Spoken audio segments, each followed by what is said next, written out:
Hi everyone, and welcome back to Brownie's Birdhouse. Look what we have here. A new baby cockatiel. This one is our white-faced cockatiel from Mo and Emma. They stopped incubating this egg because they already had 4 babies they were taking care of, and I guess they figured 4 is enough. We don't want any more. But I pulled this as an egg and put it in our incubator, and to my surprise, we have a baby. Now, I also pulled another egg out from the same clutch, and it is alive. I candled it. It's moving around. I can hear peeping out of it.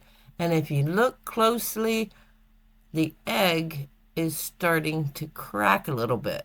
So I'm going to try to get this egg hatching on video. So keep your eyes on that egg